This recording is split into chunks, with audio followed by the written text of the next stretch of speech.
Hey everybody, welcome, and thank you for listening to this episode of Marriage Therapy Radio. My name is Zach Brittle.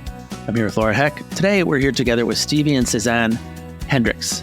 They are sort of digital marketing specialists, maybe Instagram influencers is the way to think about it. They have a brand new book. It's called A Real Good Life. We talked to them about their life, about their marriage. We talked about some of the themes that are present in the book. It's actually quite clever. I really enjoyed exploring those with these guys. They're a cool couple. They're pretty grounded, and it was refreshing to see them talk about how they move through the world, how they do parenting. They're a lot more like you and me than you might expect. We really enjoyed talking with them. I think you should check out their book, A Real Good Life. And also wanted to say happy Thanksgiving. Nothing happens at Marriage Therapy Radio unless people are listening. That's you. And I always just want to emphasize how grateful I am that you are still paying attention to what we've got going on. I hope you'll continue to support the podcast by supporting our sponsors and by, providing our 5-star reviews if you haven't done that yet over at Apple Podcasts. But mostly, I just wanted to say again, we really appreciate you. Thank you for giving us a reason to get up on Thursdays and explore some of this stuff with you. This is a very cool conversation. Stick around. Okay, so it's freezing in Austin. You were telling us so we can get back to what does freezing mean to you? Yeah. Is it 45 degrees? Well, yeah. I mean, actually, you might be right. Let's on. check. It was 45 degrees. I think freezing to us is 45 degrees, but that's not the rest of the country. We are. No. I wish I could show you the picture. I was in Austin last weekend and I went for a run and it was really humid because we had all the downpours, right? Yeah. And I was 1 mile into my run. My face was beet red. I was drenched in sweat. And I literally decided at that moment, no triathlons will be happening in Texas from here on out. That I will not be doing that because it was bonkers. No, it's Austin, it's beautiful, the landscape and everything, but it's been so hot, abnormally hot this year that forget about it. I'm on the stationary bike or the treadmill indoors. Yeah. One day we went from 80 degrees to 40. So. Yeah. What's going on in the world, man? Are you on your Peloton or are you on a stationary bike? Oh, the Peloton. She can, right? Right on. I had to take my Alex Tucson, the trainer on that in that class. It's intense. But I have a funny confession. I can kill it and crush it on a stationary bike, but I can't actually, you guys, ride a bike. She's a cycle who can't ride a bike. It's bizarre. That's amazing. Little weird quirks about me like that, where you're you're 34 years old. You're training for the day that you actually ride a bike. You're just gonna. But wait, can you ride a bike? And I'm not talking about training on a bike. Can you go on a beach cruiser and just? No, a beach cruiser would be hard. I need. You know what? It's I want not on the beach, on the boardwalk where you just have.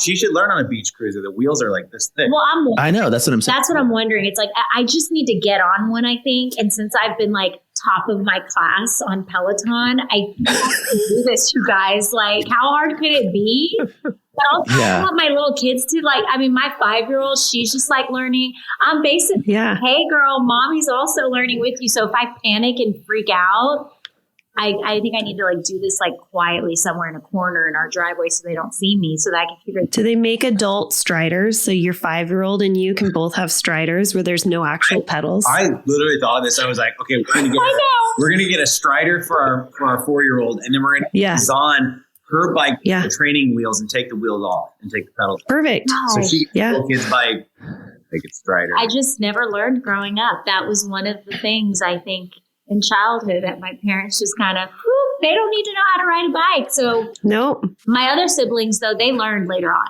They did? Me, I've never seen anyone in your family on a bike. They all just got on a bike one day and they did it. And I was like, nah, I'm good. And I stayed inside the house. Oh, she missed the opportunity. I did. But I tried We've one been to the other beach time. A lot. I know. And you will never see Sazan. But hey, I'm changed now. Every time I was going to learn how to do something like that, I would get pregnant and I'm like, well, I can't learn now. That's right. That is weird. I don't want to. Every time I learned how to ride a bike, I got pregnant. Is that what you're? Is that? I think it's one of the things. I was like, oh, I was just about to try, and you're like, It's almost like when I get that excitement to try that, and I also don't know how to swim. It's pretty you guys, now that I'm done having kids. You know who else is not doing any triathlons in Texas? Is this girl. Sazan. And that girl. That's right. The therapy on how Saz needs to get it together and go back to her childhood into the vault. Yeah. And learn how to do some things. Yeah.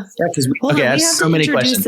We have to introduce this couple. I got you. Okay. So first of all, Stevie, do you ride the Peloton? Once in a while. Okay. I ride the Peloton like a crazy person. It's right there. Oh, look, it's right here too. And I have a strong I have a theory about like finding out who people ride with. You're like, I ride with Alex. I think I know a lot about you now that you've told me that you ride with Alex.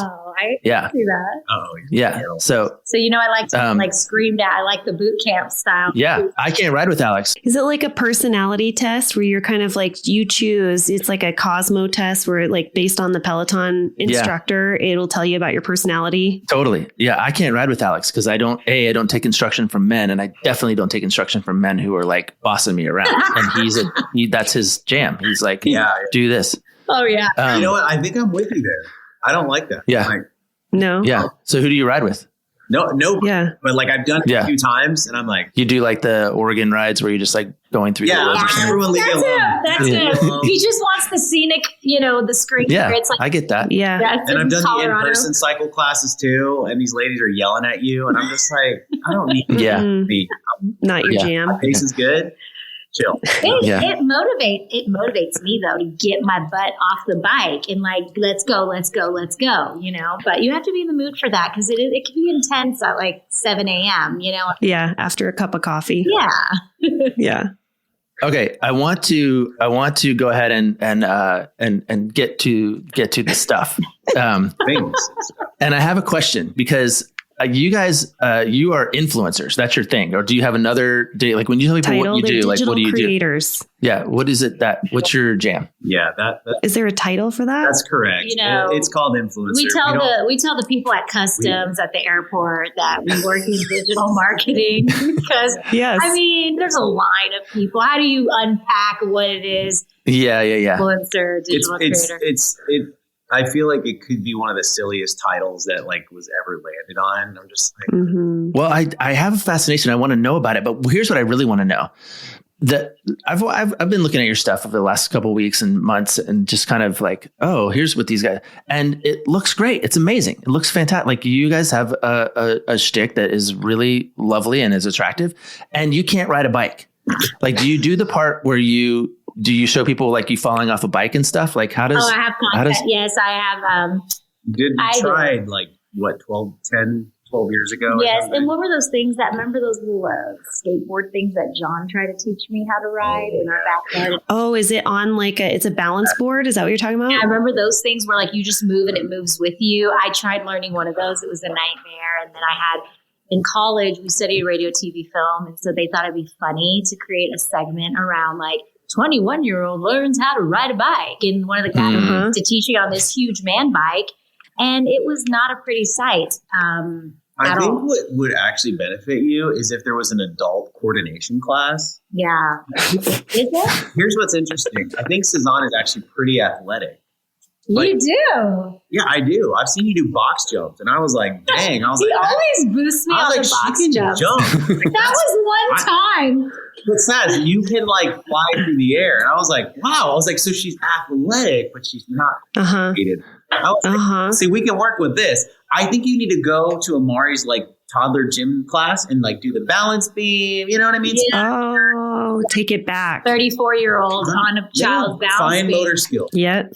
That's what there you go. I'm like, are we born with coordination or is that something that can be taught? And it's like, I always thought you're born with it because like my boy over here, he can dance. Like he's got the rhythm. I'm like, where did you learn that? I can't. That's different. I am quite coordinated. He's very coordinated. Like if you try to get me to the Cupid shuffle at weddings, everyone's in sync. I'm like, wait, can we slow this down? That's not a test of being coordinated, dear. Like anything choreographed where they're like, all right, left foot, right foot, now back. Like inside, I can keep up, but at the same time, when they're like, okay, and now to the right, to the left, I almost fall off because I'm like, wait, my brain is not processing this as fast as you're saying it. So I don't know, y'all. I think I definitely should take a class on coordination. I think that could help me, not naturally, Woo, it is starting to cool off outside. It's actually getting harder and harder for me to motivate myself to go for these dog walks. However, I think I found the ticket. So rather than listening to my normal podcasts or to an audiobook, I am tapping back into Dipsea. Dipsea is just for me. It is erotic short stories that are written for women by women. And it's just allowing me to kind of spice up my morning, my afternoon.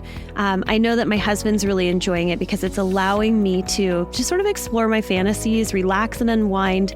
And it's putting me into that erotic mindset so that I'm not surprised when he comes up from behind and wants to give me a back massage, wink, wink, nod, nod.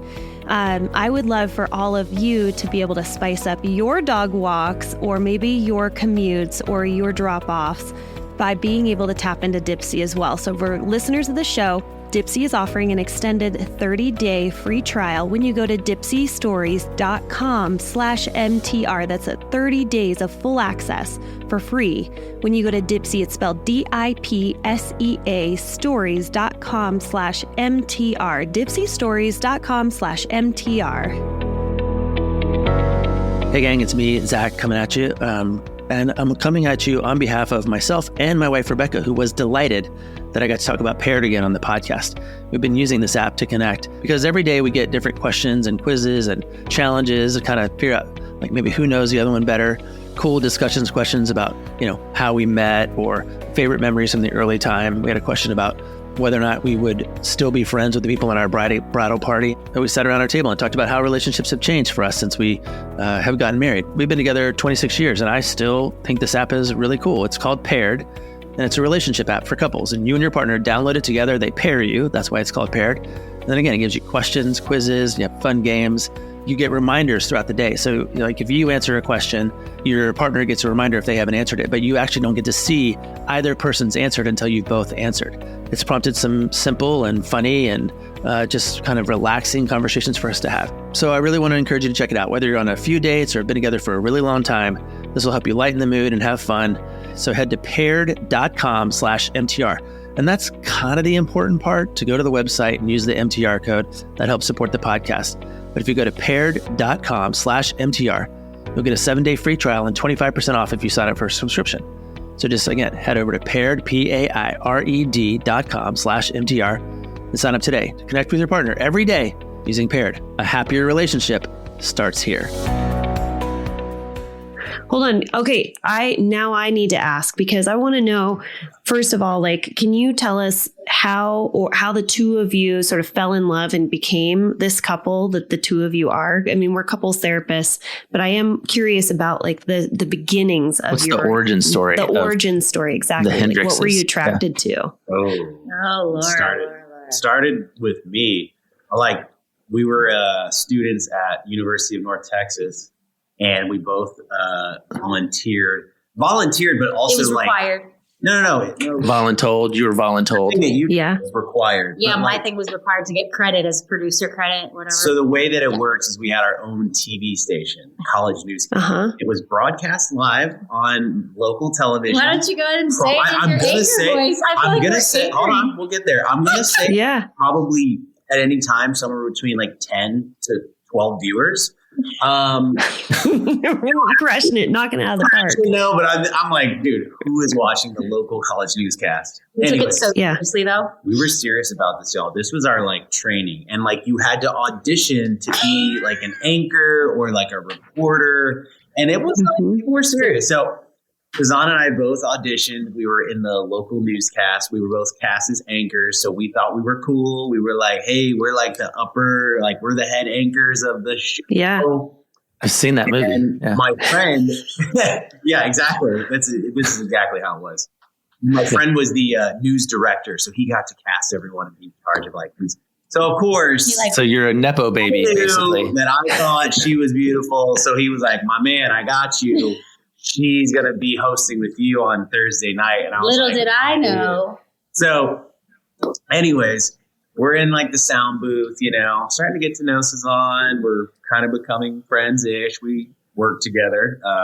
Were you dating other people at the time? Let's be honest. No. Or were you single? I had just gotten out of a I was single. I was mingling, but I was single. Got it. Yeah. We all mingled in college. I know what you mean. I was mingling. I didn't. Out there. What's going on? And I had just gotten out of a relationship. So I was in a headspace where I was like, I just do not have time to waste. Got to focus on my career. That's the best headspace. That's the best place to enter a relationship in. And I just remember I was like, this girl's like, she's really pretty. She probably is not going to like me. We'll see what happens. And we're in the sound booth where we're doing our intros for the stingers or whatever for the news. Like tonight, like wait to see what happens after this. Puppy. Yeah. Like, when you tonight we're talking about so we're and I'm in there and I just like turned to her and I was like, so what kind of guys are you into?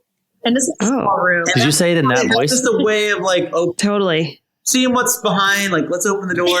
She goes, like dark, exotic, And I was like, wah, wah. White boy. Okay. Meanwhile, my side is I totally thought he was cute and charming and funny by this stage in our friendship. But in person, after coming out of the relationship that I was in, I was going to put all my cards out there. And in fact, I was actually a hot mess. And I had a lot of like internal baggage and stuff that clearly needed to be worked on that I was tucking aside. So I was kind of mindset of like, I just don't have time for entertaining this. So like I kind of bluffed to him when I was like basically describing the opposite of him because I was like, don't get any ideas in my head is what I was thinking. Exotic. But in my mind, but really in my mind, I thought, oh my gosh, did he ask me? Like, it's like, I go off and I'm thinking, did he ask me like what kind of guys? I mean, he thinks I'm cute. But then the other side of my mind too, in that time of my life was also understanding that, well, he wouldn't really fit the part, meaning I come from a Kurdish Middle Eastern background. And I knew that like my family would never accept me being with somebody who was not like of the same background. So could you mingle though? Like, if you were going to entertain, would you mingle or were you looking for someone you could bring home to your parents and like lock down into baby making? Well, my whole life, it was never like, I could never bring guys around, period. I could never really promote or talk about like I was dating guys. So I didn't date very many guys.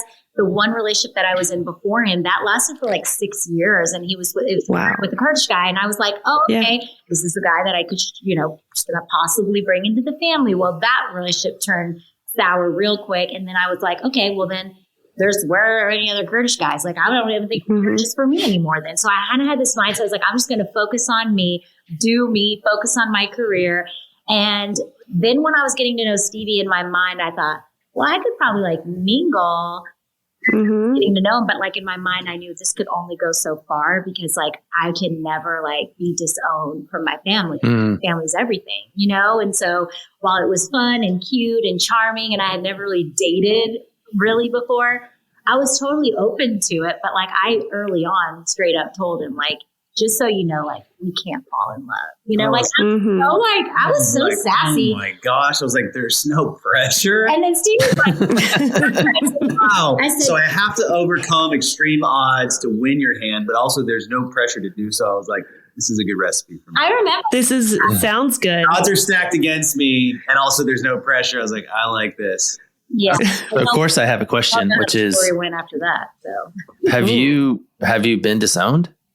Oh, that's a good question. Had been. So spoiler alert. Yeah. We got married. And what happened was. Because we kind of know what happens next, right? Like, so now I want to know if you still get to be in your family.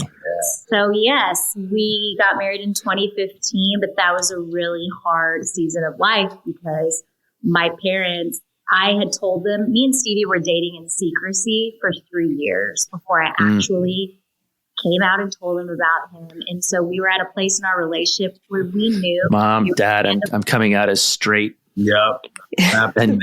and dating and then a white boy, a man. Kind of they were like, you know where we stand on this. Like, we can't accept this. And it was like they weren't seeing like all of these amazing things that I wanted to share with them about this guy. It was more than just like what he looked like in his background. Like, like, are we living in the 1800s? Like, I really tried to like tell my parents, like, no, he's like honestly such an amazing man. He has a great family. Like he is like, I know, you know, it was really hard for them to accept that it was the first one out of 5 siblings to get married. So for my parents, I was that first one that like had to break them in a sense into first of all, letting go of your kid, they're getting married, but then also not being fitting that mold of that expectation they had for their kid.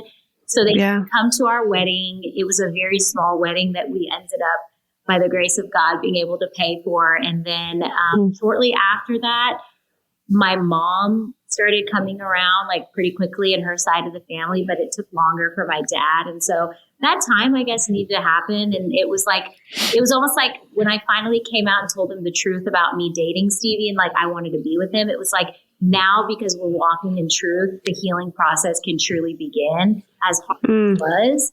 And so then the day that my dad met Stevie, and now I'm really fast forwarding the story, but like the day that my dad got to meet him, it was like 2 years after we had already been married. Almost. No way. The day that my dad met Stevie is the same day that he met my first daughter, who was 8 months old. So like, imagine that day. Like he's meeting my 8-month-old, his first grandchild for the first time, as well as my husband. And it was just it was really this beautiful reunion. And I wouldn't change it any other way. I mean, yes, I would have loved for it to just be easy, but what we've noticed about like when we talk about good life is like you kind of have to go through the hard to get to. And for us, we experienced a lot of hard in the beginning, and now almost 10 years now married, we're seeing how it's just getting sweeter and sweeter. It's not getting easier. Like we have more kids, more obstacles, but in terms of like that seed in our relationship, early on, it had to be cultivated in the soil that I feel like would really force us to roll up our sleeves and get in there and get dirty in the nitty gritty and the details of what the reality was. And now I feel like we're really enjoying the fruits of going through those. It's kind of like what they say about like wine. You know, my friends are wine enthusiasts and he's telling me all about how actually when there's a drought, it produces finer wine because you have to dig deeper. You know, to pull out the nutrients to grow the so it's usually a richer, more interesting grape that's produced. And so I feel like that's kind of the beginning of our relationship because there was just many times where we were just like, this is not going to work. And is it worth it? Like it just feels like a train wreck. And for some reason, I think we're both stubborn enough. We're both thick-headed enough to make it work, you know, like we thrive in persevering through chaos, it seems like. And so by the time that Sazan and I got to the altar, it felt like it was then that we actually were allowed to have butterflies in a sense.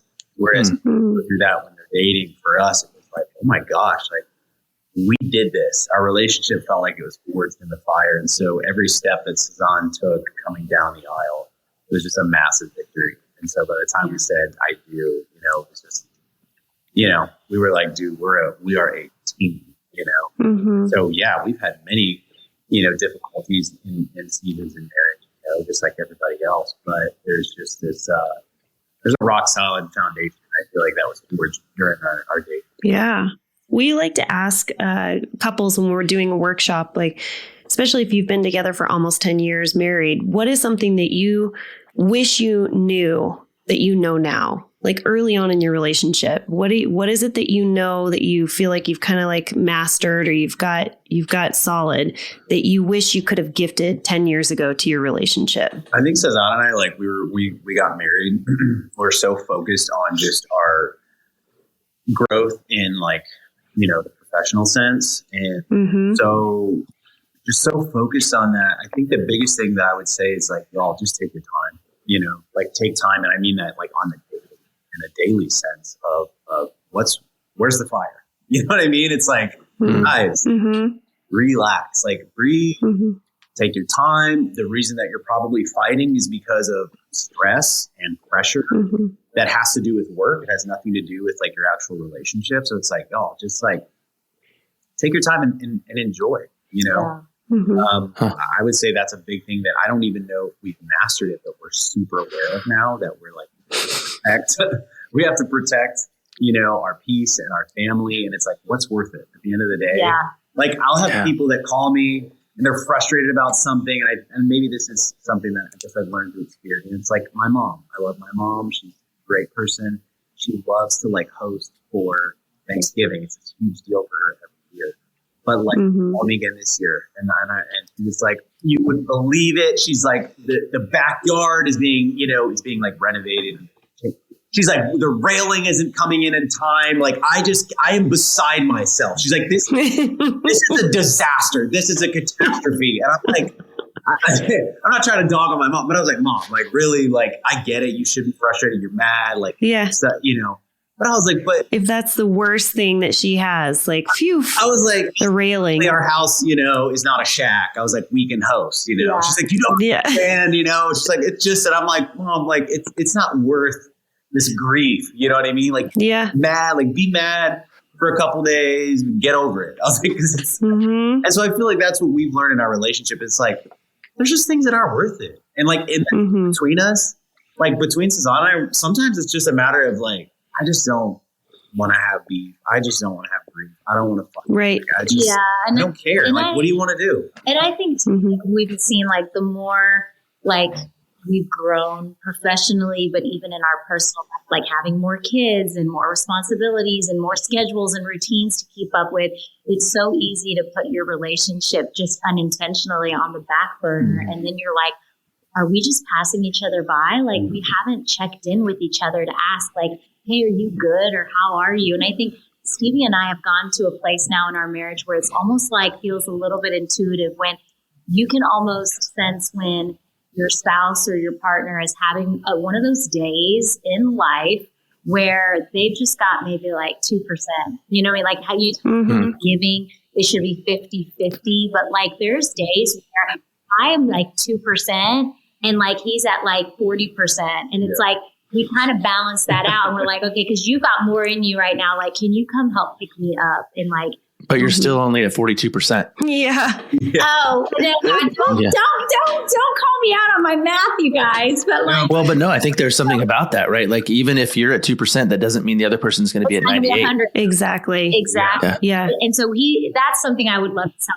Going back to like 9 years ago when we started this relationship, there's going to be days where sometimes one of you may need to like help pick the other person up and like whether that means sacrificing maybe like a part of your day to give that time to your partner. Like Stevie was so great yesterday. He knows I've had a week from hell with like trying to train a baby and trying to do all the things for like our book that just launched and all.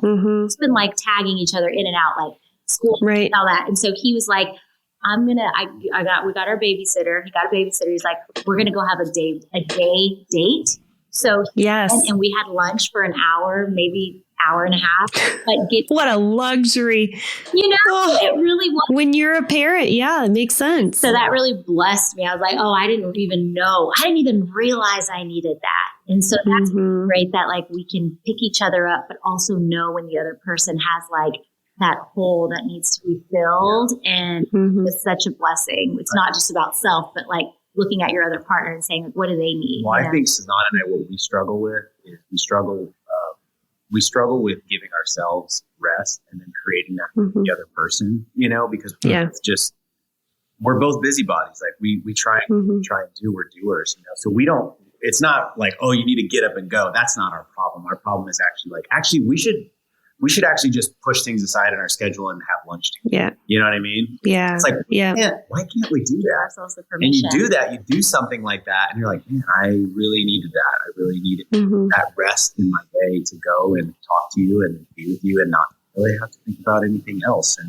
And then I came home yesterday and I wasn't like snapping at my kids or like, I was like, you got filled up. I was like, do you guys want to go sit on like the little we have like a rocking chair thing upstairs on our porch. I said, do you guys want to go sit on that? I haven't sat there in a while. And so we went on the bench upstairs on the porch and me with my 3 kids, we just sat there and I was looking out. Wow, today's such a great day and it's only 3 o'clock. And I'm like, whoa, I think it's because I like left and went and had and came back. So it was like filling up my tank like you would if you go to a gas station to fill up your car with gas. It felt like that. It felt refueled and recharged. And it's all thanks to him for seeing in my eyes that I needed that, because I wouldn't have done it. Well, I was thinking right before we went to lunch, I was like, this is stupid. And I was like, why did I do this? Bad idea.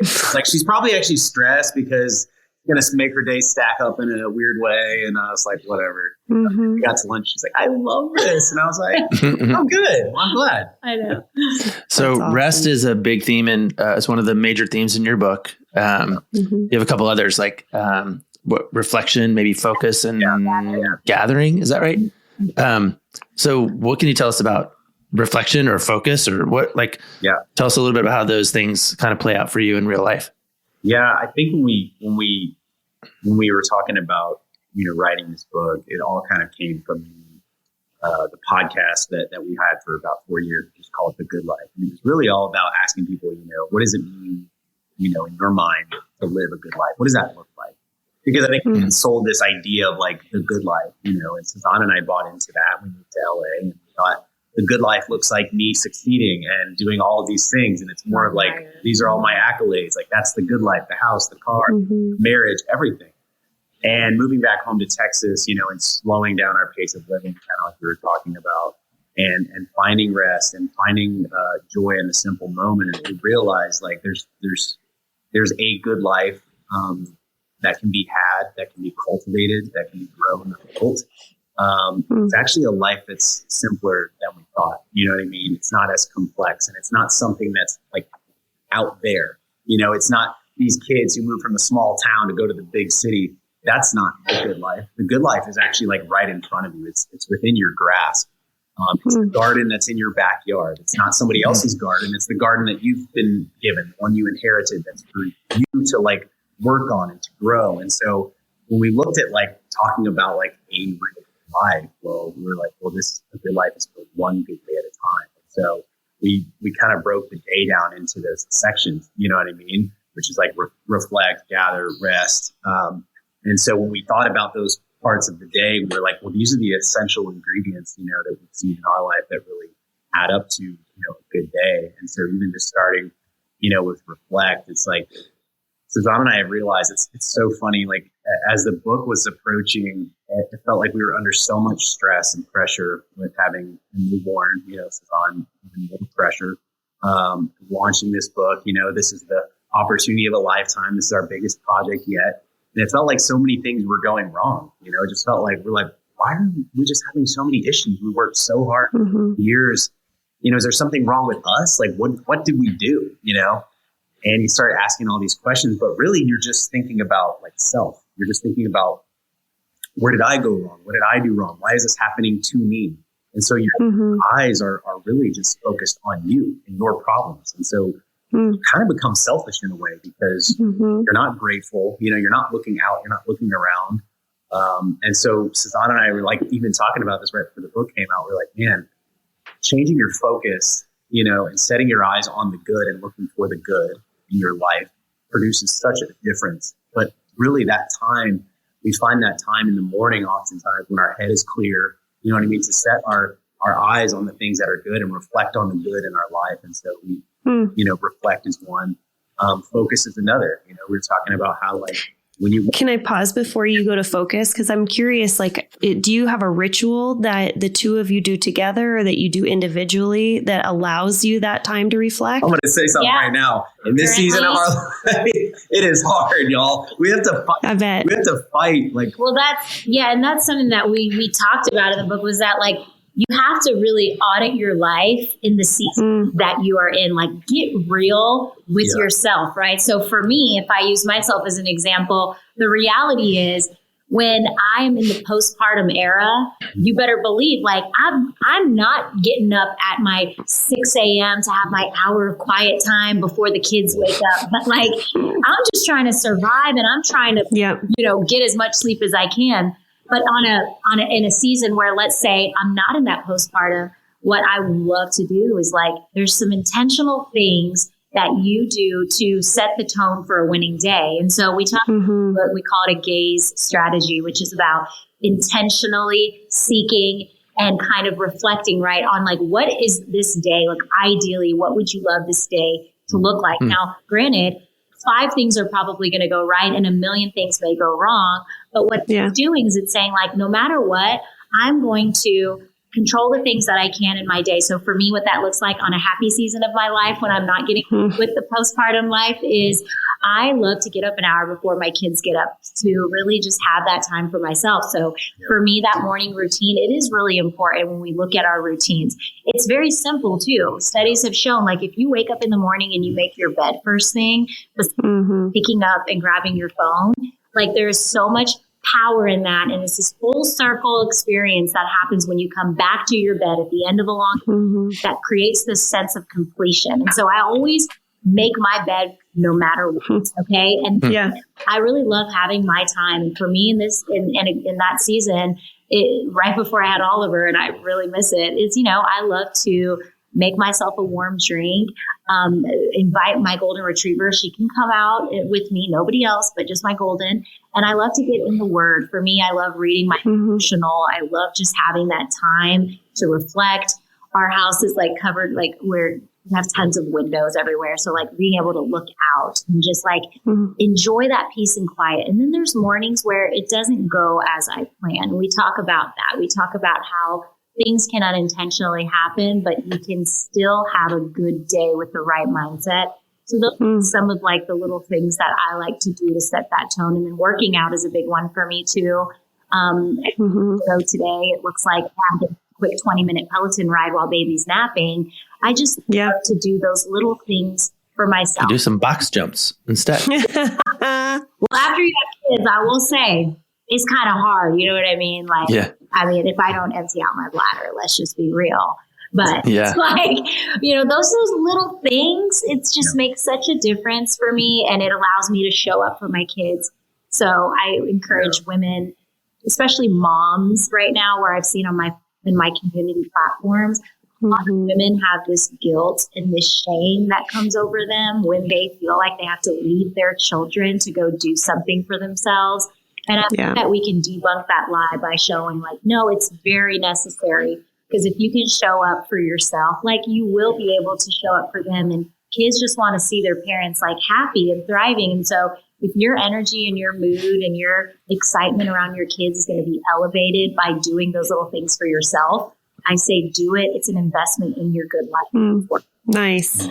Well, yeah, I'm with you. I think being realistic about the season of life that you're in and recognizing that, you know, you might have had time to reflect, but now that you have a newborn, that reflection might be out the window. But you can find small ways to integrate the reflection. If it's not an hour, it might be 2 minutes while you're in the shower shampooing or waiting for your conditioner to set in, whatever it might be. Exactly. Stevie, you were going on to focus. Tell me about focus. Well, yeah. So, I mean, focus, I feel like there's so many people and good friends of mine that as the years have gone on, I'm seeing friends that have kind of just meandered, you know, through their life. They've had no focus. They've had no vision for their life. And they're waking up now and they're calling me and they're like, yeah, I want to do this and I want to have this. And I'd like to see this in the next couple of years of my life. You know? And they're finally starting to focus. They're starting to cast a vision for their life. I think that focus is such a big part of a good life because, I mean, you've got to be focused on like where you want to go, what you want to accomplish and what you want to have. I think that the good life is something that, you know, it's built brick by brick. It's something that's cultivated. And so that's why I think focus is such a key ingredient. You know, Sazan and I think that's something that now as parents, we have to fight for. We have to fight for that focus time, you know?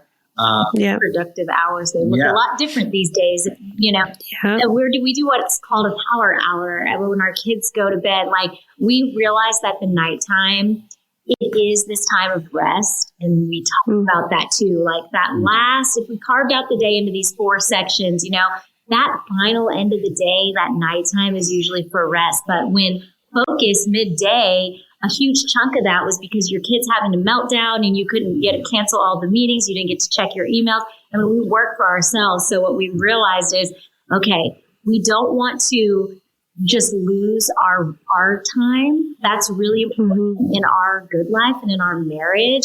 But what we do is we'll set a timer. We'll say like, okay, the kids are going down. let's prepare our turn down service in the house with like the light switches in the house. We kind of get our candles on, and then we play some like really cozy music because now it's quiet. And we play like, you know, a lot of like, not classical, but, you know, like cinematic music that gets you going.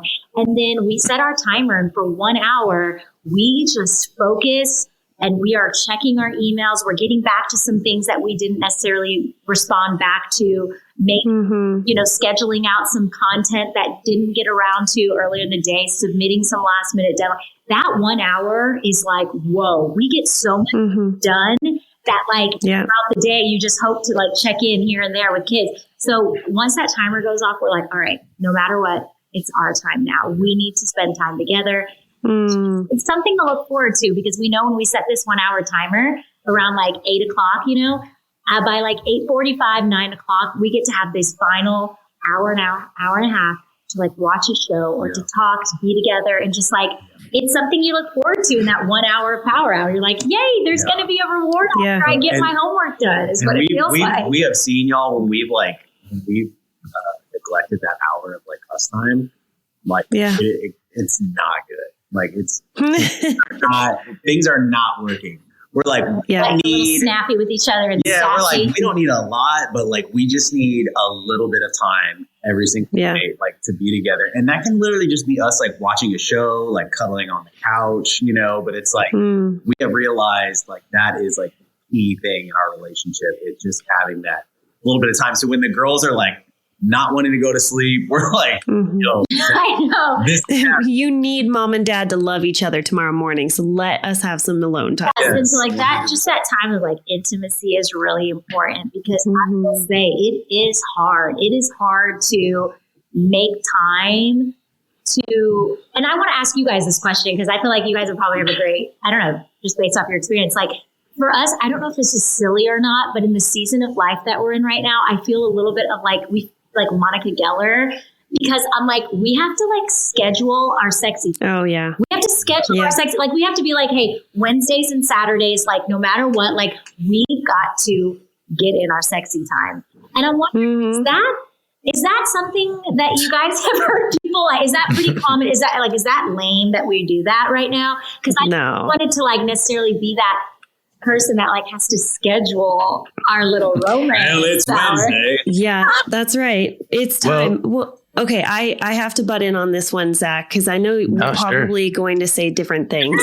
But the two of you, what a lot of people don't realize is that when you were dating, you did schedule sex time or sexy time. You knew intentionally, right? You're probably living in two separate places. And when you were getting together, you're going to go out on a date or you're going to meet up or whatever it might be, go have a beverage.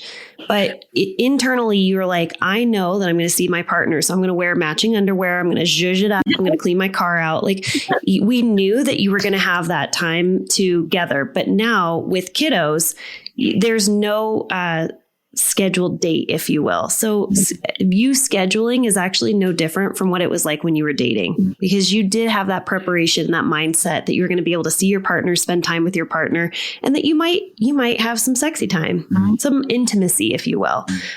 So I'm a huge fan. We talk about scheduling all the time, whether you have kids or just busy jobs or whatever it might be. But I'm a huge fan of knowing when you're going to be intimate and intentional and showing up with the idea of being open to your partner and vulnerable and taking risks, which is all what I'm hoping folks do when they are intimate with one another. Yeah, that's good. Zach, what was your thought? I mean, I wouldn't disagree with that. I mean, I think the reality is we schedule things that are important to us. Yeah. You schedule mealtime, you schedule bedtime, you schedule power hour, you schedule workouts, you know, like that's just the reality. And so if people are like, oh, I wish sex was spontaneous, I'm like, that'd be great, but it's not. Yeah. Right. So you got to schedule it, you know? So, and it's not that you're scheduling it and ripping away the spontaneity. You show up at the gym in your outfit, ready to do your gym stuff. Yeah. And, you know, if you were like, oh, spontaneously gym, you're like, I got my jeans and my flip flops. Like, that's not going to work, you know? So I don't think there's any shame in, carving out time to prioritize things that are important to you. Yeah. I have two questions though, before we land this plane. Number one, when you guys cuddle up and watch a show, what are you watching? What show are you watching? If we should tell them the one that we were so obsessed with. Well, there's been a lot. You don't have to whisper. There's no need She's to like lie. whispering. She's literally like mouthing it to Stevie. Like, come on, Stevie, you say it. Why I was like, I'm going to say it at the same time in 1, 2, 3. Okay, have y'all heard of The Last Kingdom? That show is. Oh, I love The Last Kingdom. No. Uhtred, son of Uhtred. Yeah. Uhtred. We binged that series. Yeah. And Stevie, you're a brave man to let her watch Uhtred, son of Uhtred. Okay. Yeah. There's one of my quirks. Let me say I like something. shows like that. Let me say something. Hold on. Is there a sexy character that I need to Google? Uhtred, son of Uhtred. Yeah, he's like You the man's talk man. like him. Some Uhtred role playing. Dude, Stevie, you have to do your Uhtred while you're explaining the show. I'm not dialed. I'm like my radio station No, you isn't can't. tuned in right now. I'll get in a second. Son of Uhtred. Like literally, cool side part. Last night I saw John Mayer and this girl like held up a sign and was like, "Play Back to You," and John Mayer was like. He was like, "Oh my gosh." He's like, yeah, let me think." He starts playing the guitar, like some random song. He's like, "This is my thinking song."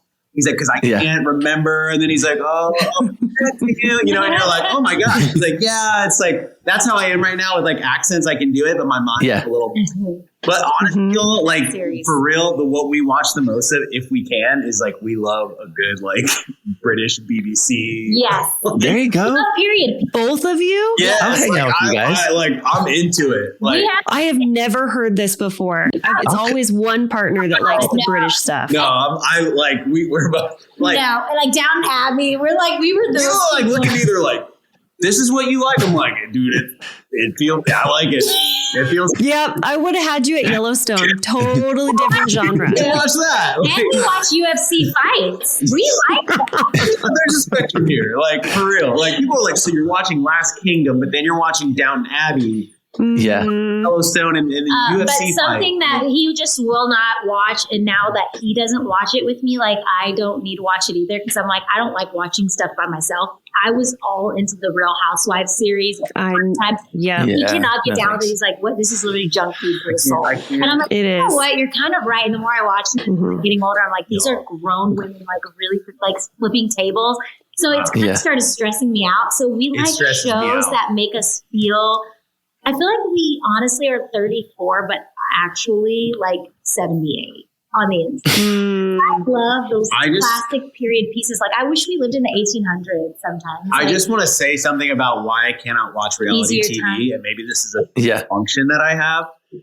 But like, if it's Real Housewives or it's like the Kardashians, I'll like be walking by the living room and maybe I'm like doing something and I'm like listening and I'm hearing these people talk and process. Yeah. And I get so angry. I'm like, it's like a whole 10 minutes. I'm like, these are real people. I was like, how, like they actually like this way. They're operating and living. I'm like, and then people are watching this. I just get like, I'm like, I get. Actually, the Kardashian show, the only time I really watched it was when I was like in the beginning breastfeeding with a newborn. You almost need something mindless to watch while you nurse. That counts. Versus getting into a show and then after 15 minutes, you like, so anytime I just would put on the Kardashians, I would just be like, okay, this is one of those shows where like you're not really picking up anywhere where you left off. You can tune in at any point and just be like distracted. And so it just like would get me through just some of my every nursing. confessional, like, I just really think Courtney is not being fair to me. Okay. And I'm like, have some personality. Oh gosh, hey, Killing me. it's pretty entertaining when you. All right. My next question is, sorry, we're about to run out of time, so I want to make sure I get this. Laura, I don't think you ever heard me ask this question, but like we've asked you this question, which is, what do you know now that you wish you knew then? Yeah. Right. What do you not know now that you wish you knew 5 years from now? Like, what's next for you? What are you working on that feels like the next piece of like relationship mountain or hill that you got to clear or hurdle? I'm so glad you asked this question. I feel like we kind of started talking about this yesterday at lunch. We actually had a great conversation yesterday where Sazan and I, when the book launched 3 weeks ago, it felt like, I don't feel like I'm good at like seeing my life from like I live in the day to day, but I felt like I had this moment where I was like, we just crossed a major threshold, the biggest project we've ever done. We worked so hard on it. And now we don't have anything like a major project on our plate. And I was like, we've been living that way for like the last 11 years. Like we've always had something really big coming up. And Oliver, we're expecting will be our last. And so we're like, in every way, we're like, we don't have a major like milestone. And that felt incredible. It felt like this huge just weight that I didn't even know was there, like lifted. And all I want to do right now is rest and think, you know, and we're in the rest portion of our year. I feel like, you know, that's the portion of the year that we're in. I was like, we worked really hard. I said, I don't think that we need to strive or do anything the rest of this year. I think we need to tick our boxes. I said, but we really need to rest and think about like, what's next, but in the sense of like living. And so Sazan and I had a great conversation yesterday. And we talked about one thing that I was thinking about this morning again, is that we were talking about how there's so many things that we want to do. Like if you ask Sazan right now, like, hey, what are some things that you would love to accomplish in your life? And they have nothing to do with work or business. She could rattle off like 10 things, and so could I. And so we were talking. She wants to learn to ride a bike. She wants to learn to swim. Do her first triathlon in Austin. But like we all have these things. And I started thinking, I was like, I feel like we view our life. So many people, we view our life in terms of like, you know, what is your calling? And it's like this thing that we're always headed towards. But what I realized too is that I think that there's callings. And I think, you know, like for Sazan, right? Maybe riding a bike and swimming is an example of something that's been on her plate, on her mind, something she wants to accomplish for herself. But when she thinks about that thing, there's shame associated because she's like, I should have done that by now. Or why don't I know how to do that? And there's frustration. And so it creates distance because she's like, I don't want to think about that because I haven't done it and I should have done it. When actually we should be thinking it as like, this thing is calling out to me, saying like, you can do this. You know what I mean? It doesn't have to be shame associated. So if we don't have a victim mentality, we have like a, you know, an offensive mentality. We're like, I'm going to go and I'm going to do that thing. Like, I'm going to check that off my box because this is my life. And that's something that I want to do. And I want to say that like, that's calling out to me as something I want to accomplish. And so like, for me, one of those things is like, I love to play piano, but I don't know how to read music. And so I'm when I'm 80, I'll probably look back and be like, why didn't I learn that when I was in my 30s? Like I still there was still hope for me and still time to do that. And so I can't speak for both of us, you know, 100%. But Sazan and I just yesterday in our conversation were like, 2024 is really going to be a year of like listening to those callings, those things that have been calling out to us and saying like, how do I want to grow this year as a person? So 5 years from now, I would hope that I can say, girl, you can swim, you can ride a bike. You've been cultivating traditions for your little ones. Like we want to have that's awesome. Start those traditions. So making, I want to have a scrapbook that I do every year with my kids. Those little things, like they're not these larger than life things, but they're the things in life that you look at and you're like, wow, this is what makes a good life, or like either fact of our days and how we spend them. So I want to show my kids that like you're never too old or too young to learn something new. So I'm going to do it, you guys. We're going to have a follow-up. So y'all do it. I'm going to do it. 5 years from now, we'll be like, okay, how's it going with the bike riding? Exactly. And let's see those scrapbooks. I'm sure they're amazing. Yeah. Oh, that's a good question. I like that, Zach, of what do you think you're going to need to know in 5 years? Yeah. That's Thanks, fun. Laura. Yeah. I don't give them any compliments. So this is like the one a day. Yay! Yeah. Well, we always end by saying we're going to land this plane, but we want to be sure to direct folks to where they can pick up your book, where they can find you on the regular. So where are the sites? What are we directing people to find you? You can go to, StevieandSazan.com. That's we have a candle e-commerce business, but also you can buy our book by going to our website. You can follow us on social media at Sazan, Sazan, and then Stevie _ Hendrix. We've posted about our book. We're so excited about it, y'all. And our website's probably the easiest place to find it. Cool. And thank right on for having us on. This was such a fun, I feel like we're hanging out. This is what a fun hour of our day. Yeah. We get to escape and it feels like we're having a little bit. Yeah. What are the kids doing right now? I'm just curious. Well, two of them are napping and the other one's home from school today. So she's watching a movie on the couch. Oh, crazy. Yeah. So we're She's watching Seven Kingdoms. I think so. Yeah, seriously. Start them young, you know? And by the way, Laura, you are like blessed because you haven't seen the show. You're lucky. You're gonna start it, and then you can talk to Zach about it next week. Yeah, you probably watch it all. It's amazing. Oh. All right. I've got something to dig I'll wait until I get sick and I can binge it. Yes. Awesome. Cool. Well, thank you so much for being on our podcast. We appreciate the two of you taking time out of your crazy schedule with your 3 kiddos. Thank you. Appreciate you guys. Likewise, guys. Yay. And if you're ever in Austin again, I'll go for a run with you if it's not super hot. I know, right? Only if it's 45 degrees and under. Right. Thanks so much for listening to this episode of Marriage Therapy Radio. Thank you to Stevie and Sazan for joining us. They have an interesting story, very likable couple, and we have enjoyed chatting with them today. They also have a book. It's available now. It's A Real Good Life. You can check that out on their website. It's Stevie and Sazan, Stevie, Stevie, and Sazan, Sazan.com. Thanks for all of your time and attention, making your relationship better today than it was yesterday.